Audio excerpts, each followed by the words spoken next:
him that is able to do exceeding abundantly above all that we ask or think, according to the power that worketh in us. Unto him be glory in the church by Christ Jesus throughout all ages, world without end. Amen. Amen. Thank you very much. Praise the Lord. Hallelujah. Our memory verse is taken from verse 8 and 9. Verse 8 and verse 9 are our memory verses. Can we read them together, please? Verse 8 and 9. 1 to go. Unto me, who am less than the least of all saints, is this grace given, that I should preach among the Gentiles the unsearchable riches of Christ, and to make all men see what is the fellowship of the mystery, which from the beginning of the world hath been hid in God, who created all things by Jesus Christ. Ephesians chapter 3, verse 8 and 9. Praise the Lord. Hallelujah. And we remember in chapter 2, from verse 8 and 9, he started to explain that salvation is by God's grace, and that it can be obtained by both Jews and Gentiles through faith in Christ. Praise the Lord. Hallelujah. Then he went on to also say God chose him to reveal these hidden truths. Despite the fact that there were other apostles and other people who had given their lives to Christ before him, God still went ahead to choose him. Praise the Lord. You see that in verse 2, it says, if ye have heard of the dispensation of the grace of God, which is given me to you ward, how that by revelation he made known unto me the mystery, as I wrote afore in few words. Praise the Lord. And it's very important we also understand what or which group of people the Bible refers to as Gentiles. That will help us to appreciate what Jesus Christ has done for us, and will help us to appreciate why we should take our relationship with God seriously. And Gentiles are, number one, non-Jews. All those who are not Jews are referred to as Gentiles. Pagans, heathens, all those come under what you call Gentiles. All of us here, we are Gentiles. And then the way the average Jew normally saw the Gentiles, they looked down on them. They despised them. They see them as uncircumcised. Once you are not circumcised, the average Jew does not see you as somebody that God will reckon with. Once as a male, you are not circumcised. That's why remember when David, when he went to the war front and he saw Goliath deriding the army of God, he said, who is this uncircumcised Philistines that he should defy the army of God? So it was a contentious stand. So you see, when you are called a Gentile, the Jew looked down on us. Praise the Lord. We are just laying a background so as to appreciate the mystery that Apostle Paul began to reveal unto us Gentiles and to the Jew, and why now he had to suffer as a prisoner because of that mystery that he was trying to now make known, that the Jews are saying, no, we're not going to accept this. Praise the Lord. Yeah. Okay, quickly, let's answer our first question, then we'll press on with that. Question number 1. What can believers learn from Paul's frontline position in the knowledge of the gospel? That means realizing the fact that he gave his life to Christ much later, but God committed the ministry to the Gentiles into his hand. Now he's saying that what we mean by frontline is he seemed to have received much that he had to do for God when you compare the time he gave his life to Christ. So he's saying, what lesson can we learn? You as a believer, what lesson can you learn from that? Yes. Okay, we just do it like this to help us. Once I start from Sister Mabel, we'll go like that. We'll just be going, and so before it comes to it's going to be my turn, so that we don't waste time, because we are stopping by 5 minutes to this thing. Okay, Sister Mabel, we start from what lesson do we learn from that? According to Exodus chapter 33, verse 19b. Okay. It says that he said, I will make my goodness pass before thee, and I will proclaim the name of the Lord before thee, and I will be gracious to whom I will be gracious, and I will show mercy on whom I will show mercy. Okay. We learn here that God has a prerogative of choice. Mm-hmm. He is the one that decides who he's going to use, and no matter what the person might have passed through. But see that in the life of Paul, that even though it was about the last of the disciples, he was still giving much because it's God's own choice. Praise the Lord. So you see that because of that, you too as a person, no matter how you have lived your life before now, if you repent and give your life to Christ, God can make use of you. Praise the Lord. And don't look down on yourself and say, oh, because of the way I've lived in the past, even now that I'm a Christian, I don't really think I can do much for God. No. Praise the Lord. God can choose the younger over the elder. God can choose the poor over the rich. You understand? It's God's prerogative. Praise the Lord. Yes, sir. Praise the Lord. Another lesson we can see from here, but we see that what God did here to Apostle Paul actually shows that we shouldn't practice politicking in the church, Okay. and that position in the church is ordained by God, Yeah. and that if God lays it on the leadership to just take somebody who has just come into the church Mhm. to lead or to handle one thing or the other, Okay. we shouldn't resist it. Oh. We can see from the case of Apostle Paul here. So anointing is not by seniority. Okay. I pray that God will help us in Jesus' name. Praise the Lord. So I hope we understand. But that is not to say that we should make, there are things we can't give to babies. You understand? And the Bible has to, we're just giving a balance. And because at times when we hear this, some persons may think, okay, does it mean now that if somebody just gave his life to Christ, he can automatically become the pastor? No, he cannot. Praise the Lord. Because the Bible itself says that you don't give a novice. You understand? Balance. That means there are still some spiritual development that is necessary. Praise the Lord. Are we understanding? But what it's just trying to say is that when eventually you have come into a relationship with the Lord and you are stabilized, God may decide to pick you up even above those who are repented before you. But there still has to be that fact that He has equipped you to do that thing. Are we understanding? The Lord will help us in Jesus' name. Our first point talks of selflessness and tenacity of a dedicated apostle. Remember, for verse 1, he was saying, "For this cause, I, the prisoner of the Jews of Jesus Christ, for you Gentiles." He said, "I'm a prisoner of Jesus Christ for you Gentiles." That I'm going through all this suffering and imprisonment because of the position I'm holding, that salvation is by Jesus Christ and it's for everybody, Jews and Gentiles. The Jews don't like that. They don't want to hear that. Why don't they like that? Because of the way they see themselves. Quickly, let's go to Romans chapter 9.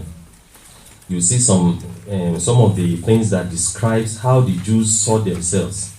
So they don't believe that anybody will now be equal with them before God. Let's read verse 4 and 5 together quickly. Romans chapter 9, verse 4 and 5. Are we there? 1 to go. Who are Israelites, to whom pertaineth the adoption, and the glory, and the covenants, and the giving of the law, and the service of God, and the promises. Verse 5. Who are the fathers, and of whom, as concerning the flesh, Christ came, who is above all, God blessed forever and ever. So you see, these were the privileges the Jews had. You understand? The oracle came to them, the law came by them. They were the Levites, they were Jews, they were the ones who could serve in the temple. You dare not go and serve in the temple if you were not a Levite. You knew the consequence of that. You understand? Even when the temple was built, the Gentiles, they had a place they allowed them to be court of the Gentiles, and they put a sign there. If you go to another place beyond this court, they will stone, they will kill you. The sign was clear. Praise the Lord. That's why in Acts chapter 21, they accused Paul. They said, look, this man has brought Greeks into the temple, and they wanted to kill him. Praise the Lord. So you see, the Jews saw themselves, we just want to see how they saw themselves as so special to God. But now Paul is saying, no, that Jesus Christ is the one that saves now. It's not by keeping the law, and that even these Gentiles, if they accept Jesus, they are now equal with you. He said, no, it can't be. And that's the mystery he was trying to show them.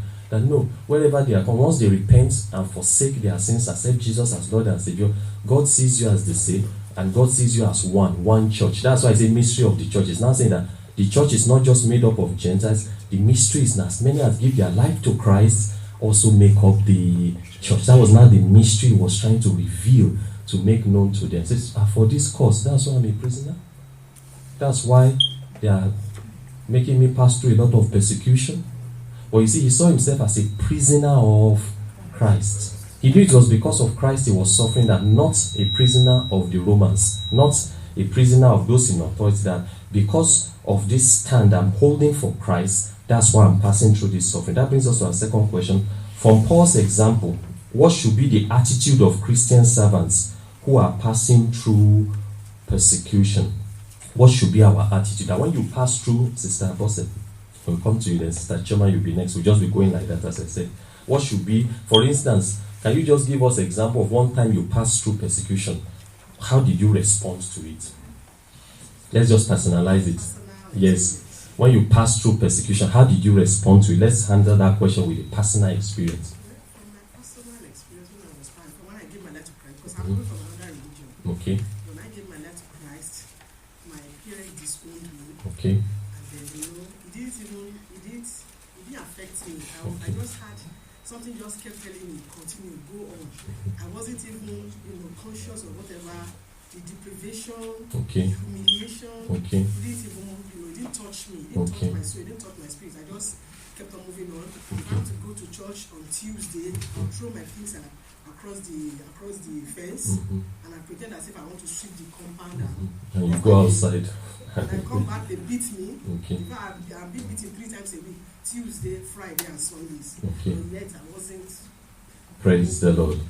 I hope you heard what you said. You said that something just kept her going. Praise the Lord. And that's the attitude we should have. 2 Timothy chapter 3 verse 12. He said, all those that will live godly in Christ Jesus will suffer persecution. Praise the Lord. He said she kept going. She wasn't feeling well. I don't think this suffering is worth it. And that's the attitude. Praise the Lord. Because persecution will come. Thank you very much, Sister Chioma. Yes, tell us one time you went through persecution. What was your attitude? How did you deal with it? Quickly. Or you've not experienced persecution before? You've not? No, you should have. I will come back to you. Yes, Sister Faith. Every believer, whether small or at the place of work, because you're a Christian, the attitude they give to you, there must be something you have had to, because of your Christian stand, you've experienced. Yes, Sister Faith. Well, at the place of work, they tend to judge work and they want you to do the bulk of the work. I didn't go through intense persecution, but this is just a bit. They tend to judge the work, so you wasn't the one doing it. And Okay. as a Christian, you're not going to get angry at them or Okay. speak nasty to them. You Okay. just have to endure the situation. Okay. Praise the Lord. Enduring it. Yes, Mommy? Yes, ma'am.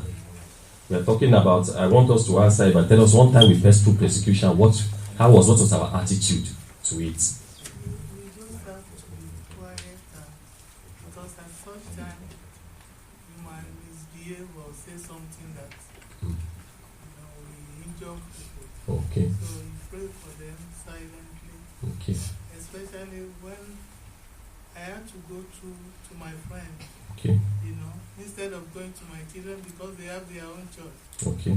So I have to go and stay with friends, Okay. otherwise I may offend them. Okay. and pray. Praise the Lord. I know, I was going through hell. It doesn't matter because you are looking unto Jesus. Okay. Praise the Lord. That's also that what Mom is saying is that there's a tendency you may want to misbehave, say what you should not say, but you keep quiet. Praise the Lord. Remember Romans chapter 12, the Lord said, vengeance is mine. I will do what? Repay. Praise the Lord. Because of time, we'll just go on so that we're able to cover everything we are supposed to cover. We go on to our second point, revelation of the mystery of Christ. The average Jew did not think or believe that God had much interest in the salvation of the Gentiles. Though, when you look at the Old Testament, even though God was pointing to that fact, but they never felt, well, whatever God is going to do will ever equate Gentiles with us. Even though God started speaking from Genesis, that through the seed of Abraham will all the nations be blessed. It was there, but they never felt it's something that will now make us equal with Gentiles. They never expected it was going to be like that. Even though God was telling them, if you have a servant, if that servant is a Gentile, if he is not circumcised, he will be cut off. So that Gentile servant you have, he also should be circumcised. You see, those were pointers that God was just trying to tell them that there is somebody coming. Even the time when they were to leave Egypt, and the Lord said, when I see the blood, I will pass over. They didn't understand that it was a type pointing to Jesus that will come, that as many that hide under Jesus give their life to Christ, the judgment that should have come will pass. They didn't understand it, that it's going to capture the Jews and the Gentiles together. Praise the Lord.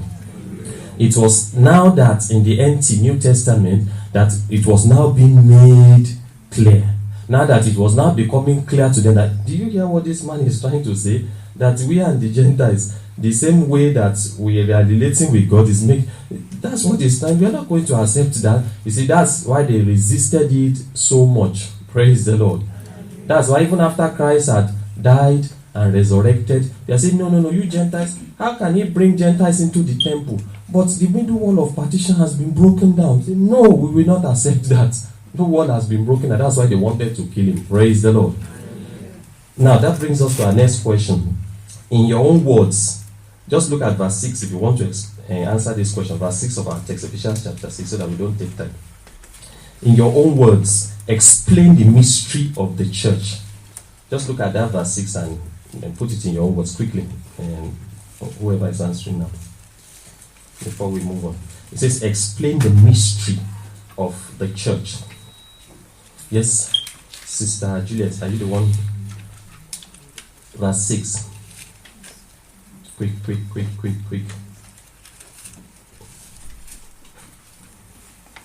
Okay, who is there? Who can help us? Yes, so that we don't. In verse 6 here, it said that the Gentiles should be fellow heirs and of the same body and partakers of his promise in Christ by the gospel.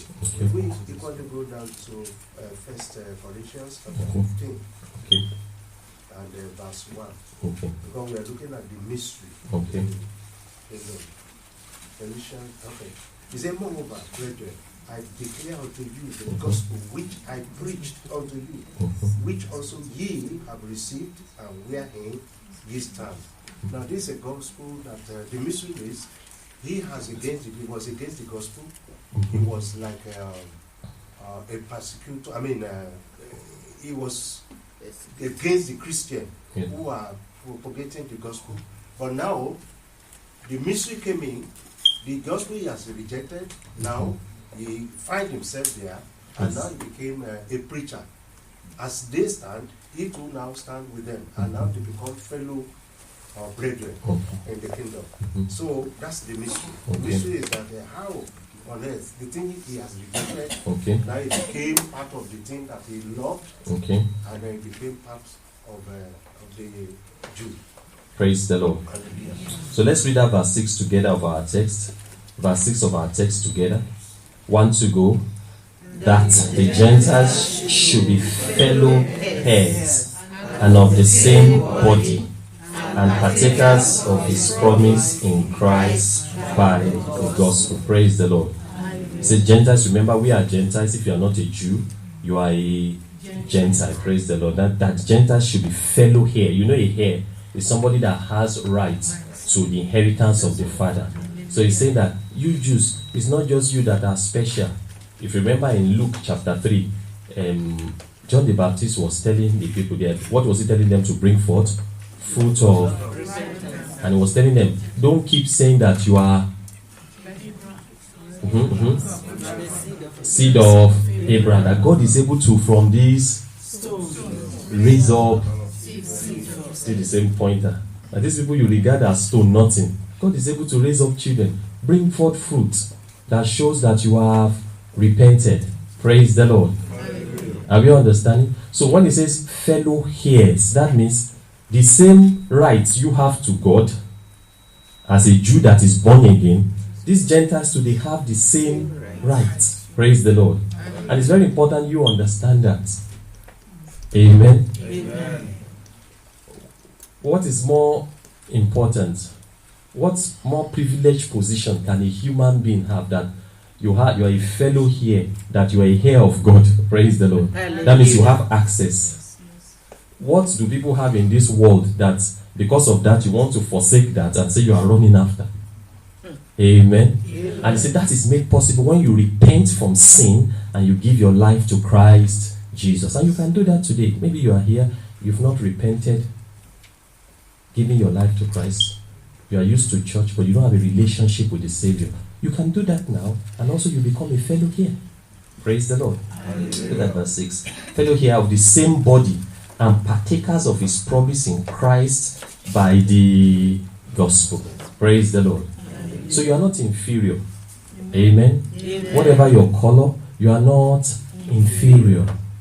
Wherever you come from, as once you become a child of God, first God sees you as his child before seeing your nationality. You are British, you are African, you are whatever, Congolese. He first sees you as his child, child of God. Praise the Lord. And remember, the Bible says our citizenship is not on earth. So you don't begin to feel inferior. I don't have this color of passport, I don't have that color. But that's secondary.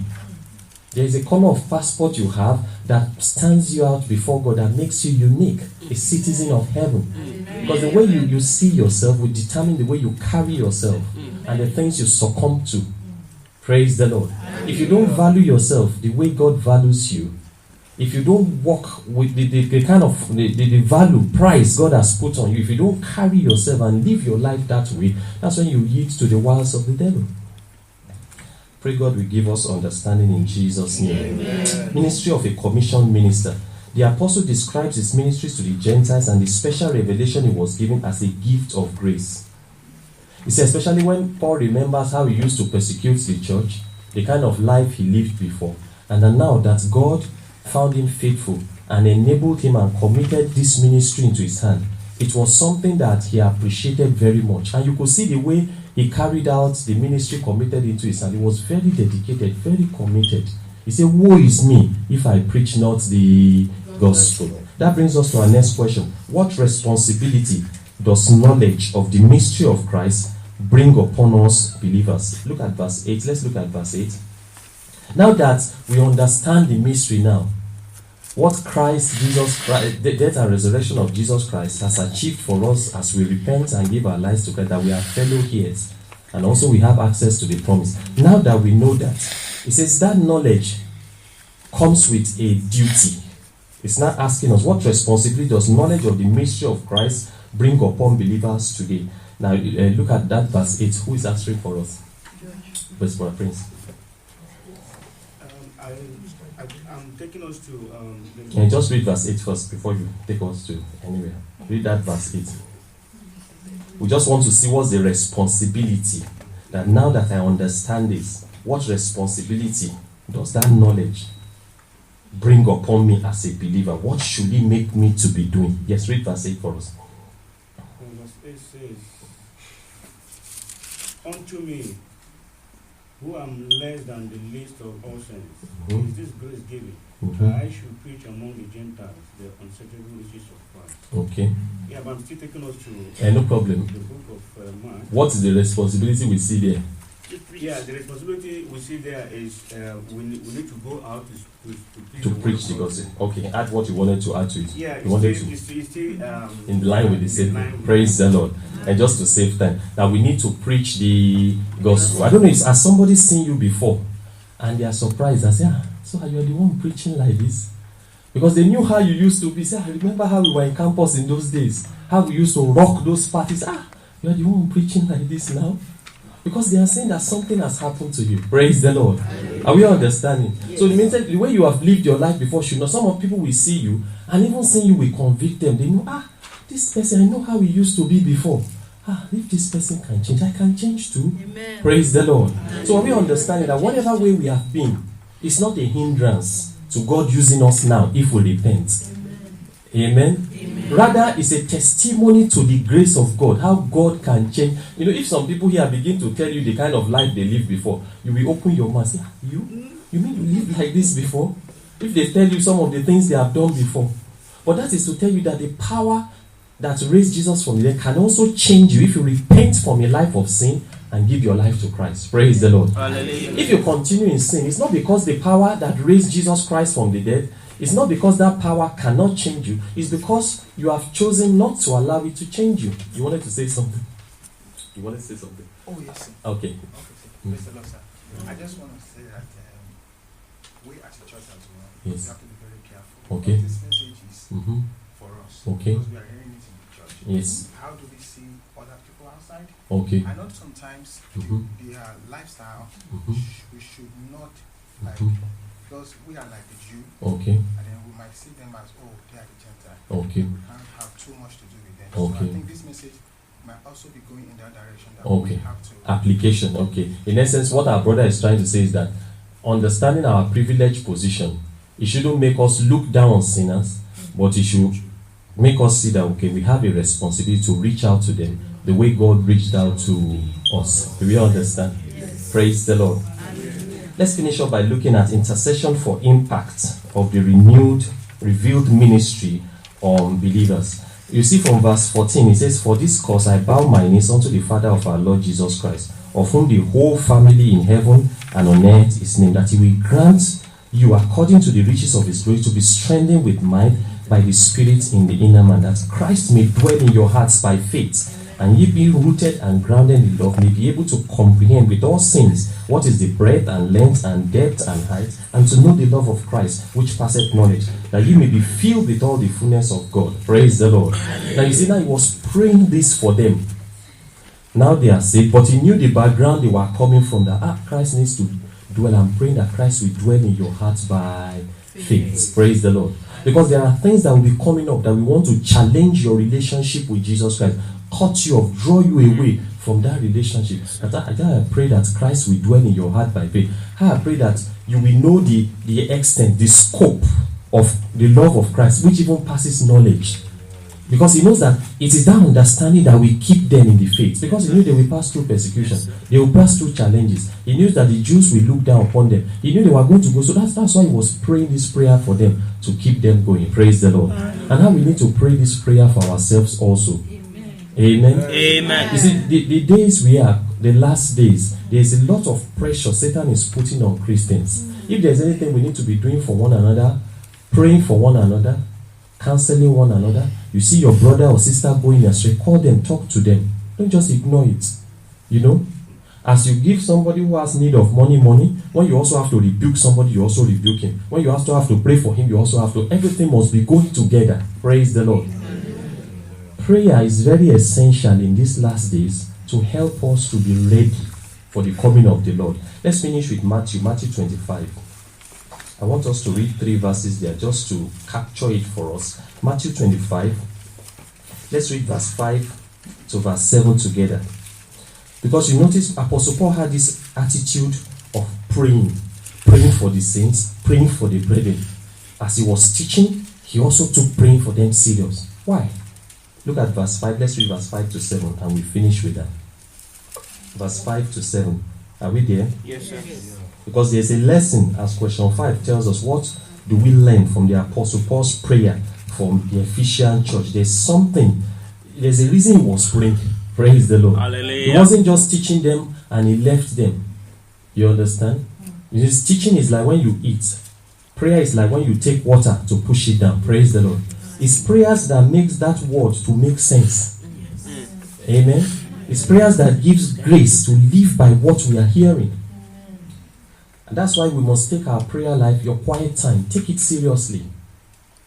When you left your room this morning, did you think to pray? Any quiet time? When we say let us pray corporately in the church, or the Thursday prayers we are going to say, all these are avenues to help, because we need to pray in these last days to keep going. Praise the Lord. Hallelujah. Relevant prayers, revival prayers. Let's read verse 5 to 7 together. 1 to go. While the bridegroom tarried, they all slumbered and slept. And at midnight there was a cry made, Behold, the bridegroom cometh, go ye out to meet him. Then all those virgins arose and changed their lamps. So can you see that there's a parable of the 10 virgins? They were asleep, but thank God there was somebody who was still awake at midnight. It was time of darkness, midnight, the darkness of evil. Praise the Lord. Hallelujah. And that cry, you know that when you cry, there's something paining you. When you cry, there's something bothering you. And that's the kind of prayer that we need to pray. Not, you may not physically cry, but you see, you are praying with a burdened heart. God, wake us up, revive us, help us to live for you. Are we understanding? Yes, sir. That cry at midnight made them to wake up. Praise the Lord. At times people may be hearing the word of God and they still be living as if they are not here. You see, there are some things you don't even need to. You may wonder, at this level, we shouldn't still be telling you this. Why are you still living as if you are just coming to know the Lord? We need to add prayer. Praise the Lord. There are some things, it's the Spirit of God that we bring the whip on somebody's back to say, come on, what's wrong with you? The way the person will respond to that will be quicker than the one you are talking, and it's as if he's not hearing anything. You say, and they arose. Praise the Lord. Pray that God will give us the grace to pray in these last days in Jesus' name. Let's stand up as we pray together. Let's stand up as we pray together. The Lord has been going through with us as we've been discussing the mystery of the church revealed. Are you part of the church? Are you born again? You can take a decision this morning to repent and give your life to Christ. You can tell the Lord, Lord, I'm sorry. Been living in lies, living in immorality, telling lies, cheating, fighting, hating, hatred, bitterness. Jesus, come into my heart. Come and wash my sins. I'm sorry. Though I'm coming to church, but I don't know you. I want to know you. Save me, Lord. You can make up your mind this morning, and the Lord will save you. That's why Jesus died. That's why he rose on the third day. Because he doesn't want anybody to perish, but that you should all come to the knowledge of the truth. You can take that decision this morning, and the Lord will save your soul.